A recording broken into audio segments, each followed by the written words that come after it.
Hey booktube, Chelsea the Reading Outlaw here to do a video I thought I would be a lot more excited to do, if I'm being completely honest with you.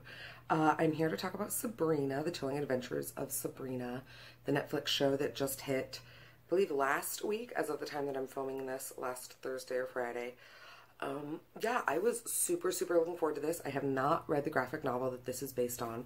From all the commentary I've read, I've heard that it makes some pretty significant departures from the graphic novel, but not necessarily in ways that are like detrimental to the story.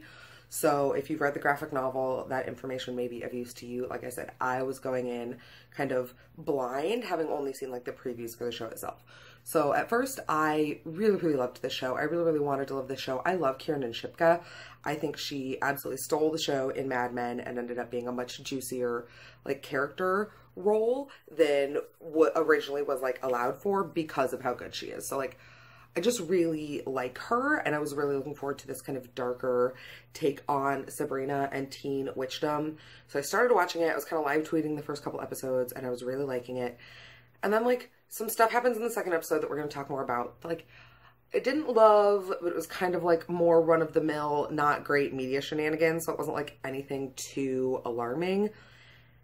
And then we kept watching and more stuff happened.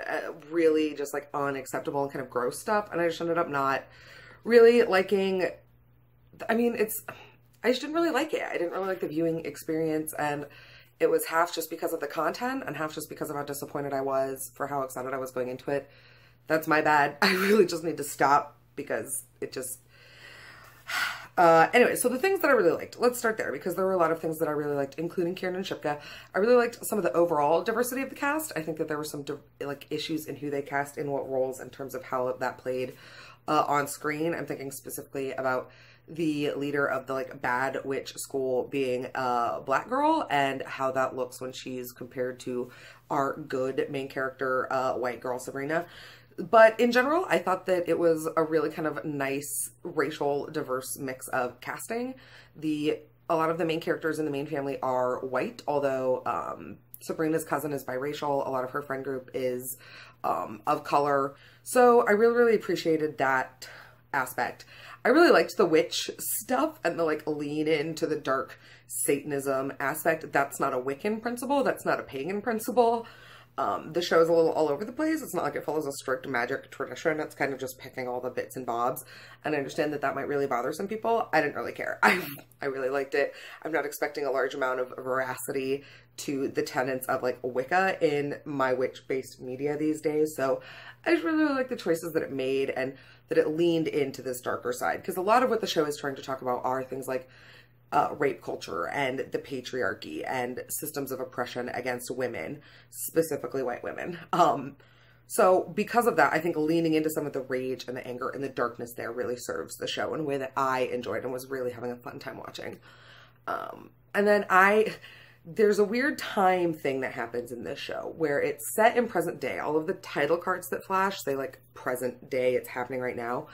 But the way that Sabrina is styled, some of the music choices, and then the way some of the character motivations are done all read as very 1950s. Like late 1950s, early 1960s, in a way that is like dichotomous and kind of makes the whole thing feel a little unmoored and just like floating in time in a weird way. I didn't really mind it because I really like the like late 50s, early 60s pastiche and like that particular aesthetic style and like pop culture era is just something that appeals to me. So like I didn't hate it, but at the same time it makes for some weird things. Like our super homophobic, overtly misogynistic principal reads like something out of an episode of like Wally and the Beef. So there are just some, it almost seems like it was written to be set in the past and then they set it now just cuz. Which I didn't love, which is as good a reason as any to transition to the other stuff I didn't love. As I've already hinted at, there's some really not great race stuff in the show. There's also a lot of really not great queer stuff. In the second episode, one of Sabrina's really good friends, Susie, is the subject of like homophobic and specifically transphobic violence. A bunch of football players pull up her shirt to see if she's, quote, really a boy or a girl under there. And Sabrina rightly goes to like the principal's office. But the thing is that Susie is visually coded as being non-binary at the least, if not trans. And so there's some weird, it feels weirdly misgendering when Sabrina uses she, her pronouns for Susie and specifically establishes this club as a women's club. And that's not to make any kind of judgments about presentation or how people have to live out their gender identity, but the show and the violence towards Susie very much codes her as being queer and non-binary. And like, it wasn't great. And later on in that episode, in like retaliation against these guys who keep beating up on Susie, Sabrina and the girls from the other witch school lure the boys into the cave by like promising to sleep with them and then pull some like magic, and the boys all end up making out with each other and Sabrina and the girls film it. And that's like a queer blackmail trope that is just really gross because there's a lot of implications there about having queerness or the attribution of queerness being the worst social thing that could possibly happen and the kind of thing that would, quote, keep these guys in line.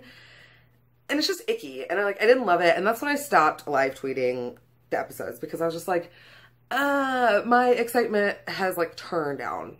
And then we keep going and it's like not necessarily like it's kind of icky. Again, just like the visual aesthetics of this, evil black witch versus this good white witch just doesn't, it never really gets better. It doesn't look great, but it's not necessarily anything super egregious. It's just kind of normal media ickiness until we get towards the end of the show. And there are going to be, I mean, there have already been some spoilers. There are going to be more spoilers from here on out. But essentially, part of the ritual at this new school involves reenacting the history of the forest or the town when a bunch of witches were hung.